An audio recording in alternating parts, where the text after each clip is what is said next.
the first or priority business will be budget-related bills from the supplementary consideration of the reports of the Committee of the Budget and Appropriations Committee on both the supplementary estimates 3 and the budget estimates for the next financial year. Then you consider the supplementary estimates appropriation bill for supplementary 3 and also the appropriation bill for the next financial year 25-26. We also have the finance bill 2025, which also before the House and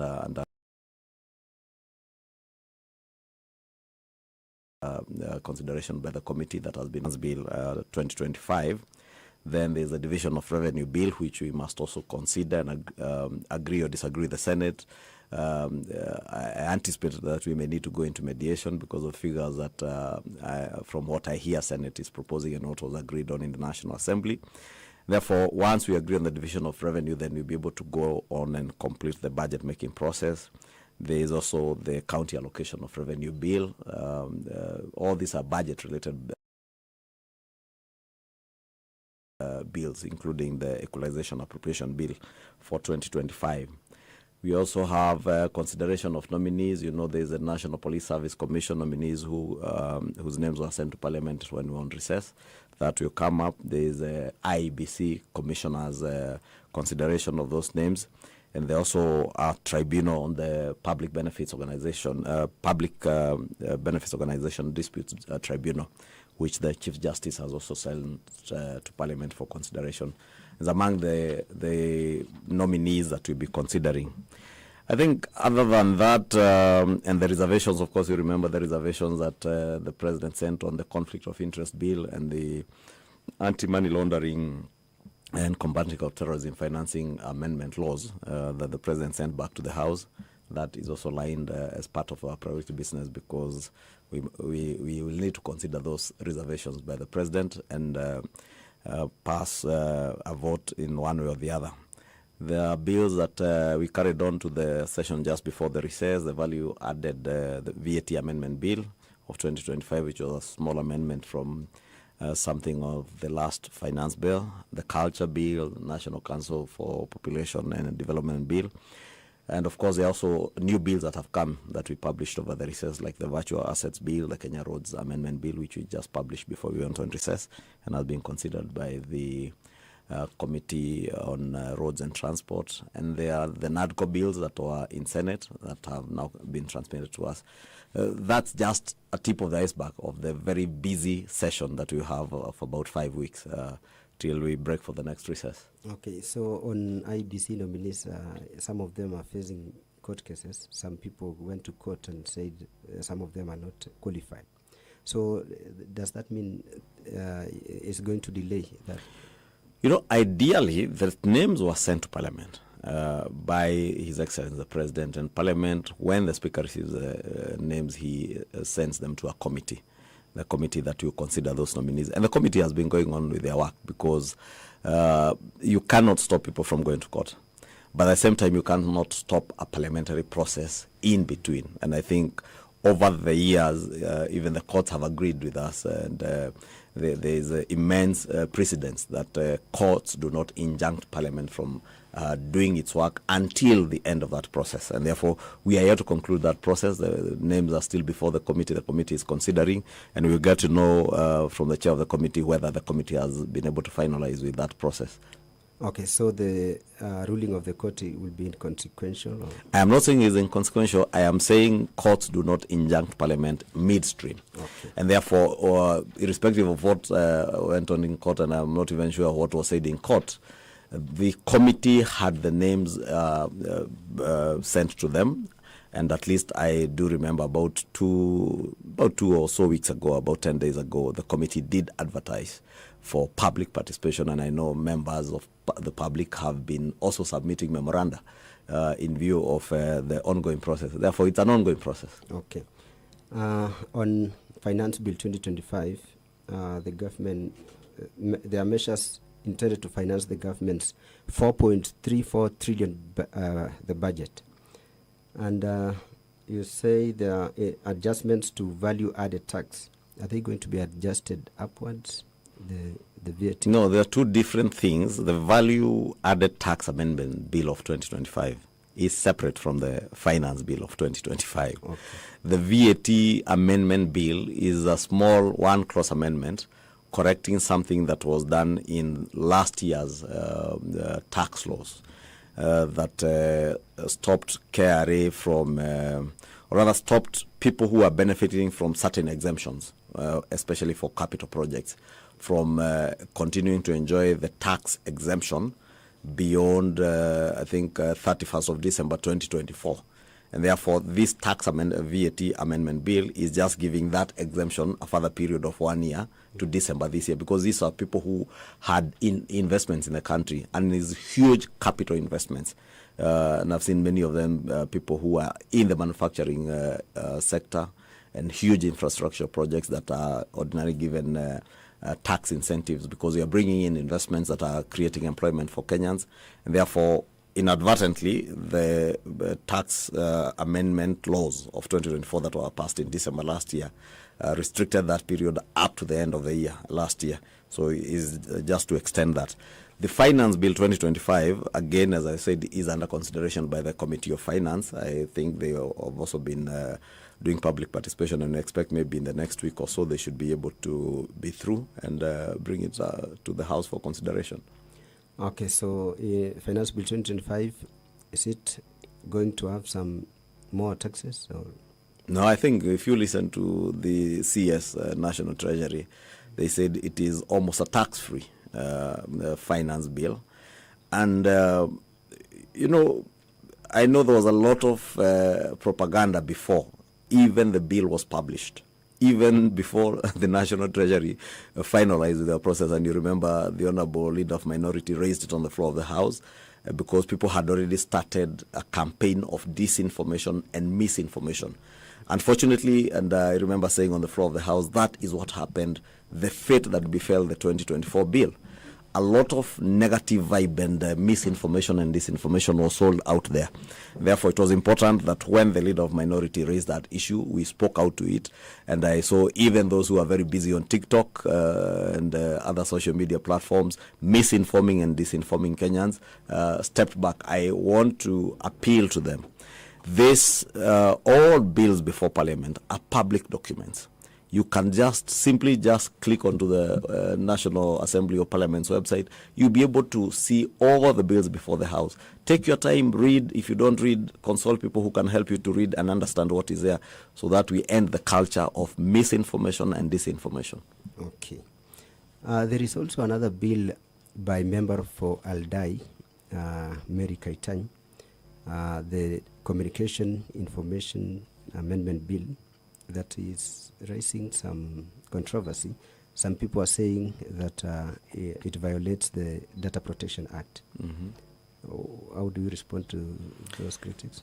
First, you must understand that members of Parliament in their individual capacity as members of Parliament are at liberty, either on their own motion or on behalf of other interested parties out there, including their constituents, to propose privately sponsored bills. And the bill by the member for Aldai, Honorable Mary Kaitany, is such a private member's bill. It's not a government bill, so I have really not paid keen attention to it being a private member's bill. But public discourse and engagement is part of legislation making, and that is why the Constitution under Article 108 provides for public participation. Under Article, I think, 118 provides for public participation, for the public to engage. And therefore, all, again, I would urge is people to read, listen to the Honorable Member. I saw her in one of the stations last night trying to explain what she intends to achieve with the bill. And it's only when you listen and understand the import of anything that you get to know really what it is about. There will be an opportunity, because she's just made a proposal, a legislative proposal. It's not a bill that's already before the House. So when it is before the House, it will be read the first time, it will go for public participation, and everybody, every Kenyan has the right to make their proposals.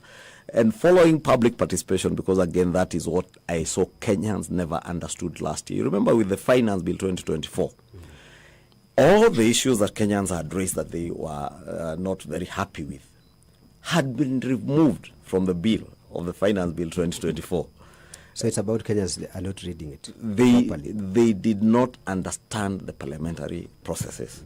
Because Kenyans, when the committee returned verdict on the bill and they said, for instance, tax on bread, we have agreed with the sentiments of the public during public participation that we do not need to tax our bread.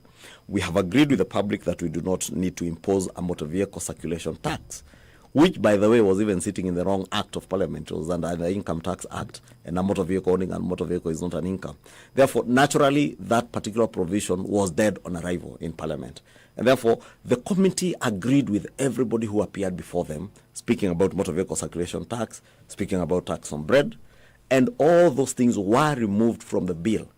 When we remove them, how do you remove certain provisions of a bill from that bill before it becomes a law or an act of parliament? Is by amending. And you remember, those on social media started a new campaign. Do not amend, reject. I mean, if you are not amending, then what legislation are you making? The process of legislation is about amendments.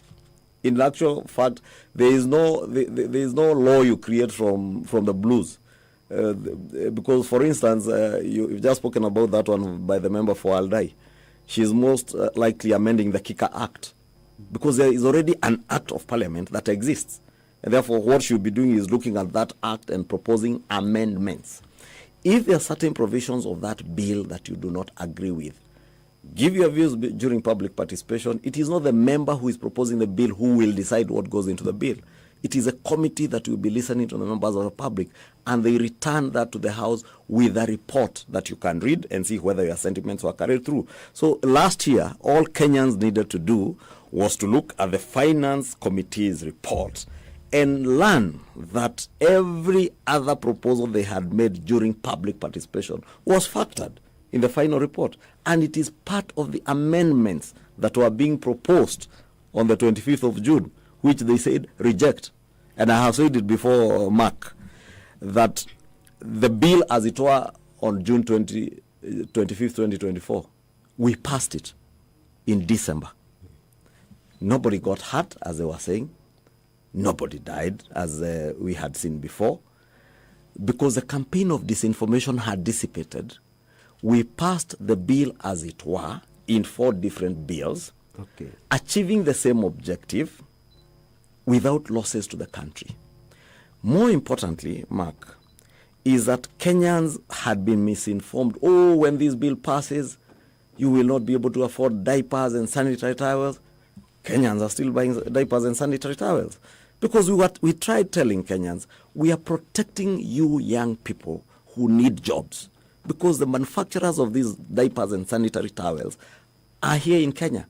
We do not need to import diapers and sanitary towels from China, India, UK, the Americas. We are growing their industries when we are killing our own industries. But nobody was listening because of a campaign of misinformation and disinformation. They told us, oh, your cows will be taxed, your goats, your chicken, everything, your land will be taxed. Now, I dare ask Kenyans today, whose goat has been taxed? Whose chicken has been taxed? Or whose land has been taxed? And we passed the laws as they were. Therefore, it tells you the fallacy of the social media misinformation and disinformation. But unfortunately, because there are those who make a living out of that campaign of disinformation in the civil society and elsewhere, and those who are very active on those social media platforms, they are within their rights, but they should desist from misinforming Kenyans. So I think members of parliament also need maybe to do more in sensitization. Sensitization, and I think we took that challenge, and that's why you saw when we passed those tax laws in December, we started the process by the National Treasury first going out to the public and asking the public, submit your proposals. Fortunately, what people brought to the National Treasury as proposals is exactly what we had rejected in June. Manufacturers came and said, you need to protect our industries. You need to tax the finished goods that are coming from far Asian countries and Europe so that you protect our local industries, so that we are able to grow our manufacturing, create more jobs locally for our young people. Unfortunately, it's the same young people who are being misused by the disinformers and misinformers. Thank you very much, Mheshimiwa. You can now make your final remarks, because we are going to end the interview, the discussion. Yes, we're about to begin the House also. Mine is just, as I said, to appeal to Kenyans to pay attention to what goes on in Parliament. Members of Parliament work as the people's representatives. We do what we do on behalf of the people. And there is no time that we will pass legislation that is detrimental to the well-being of our people. We always have to weigh between what is good for our people and what we need to do to get our country to grow. Trust us as your leaders that we will do what is right, and pay attention to what we do. Take your time and read and understand. What you don't understand, seek the clerk's office. The table office here is open to members of public. You can simply just walk in, seek information, and get that information, or simply go to the website, send whatever questions you have to us, and we will be able to respond to you. Thank you so much, Mheshimiwa. That has been the Member of Parliament for Kikuyu, who is also the National Assembly Majority Leader, Kimani Ichung'wah, talking to PBU and briefing us on the priority business as the National Assembly resumes from around 3 weeks recess. My name is Tilio Marco, and we are now going to continue with the live broadcast of the National Assembly that is resuming today after 3 weeks recess. Na msikilizaji, tunaendelea kupata matangazo ya moja kwa moja kutoka Bunge la Taifa, na leo ikiwa ni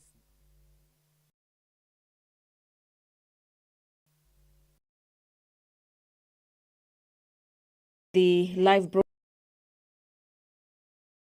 live broadcast of the National Assembly this afternoon.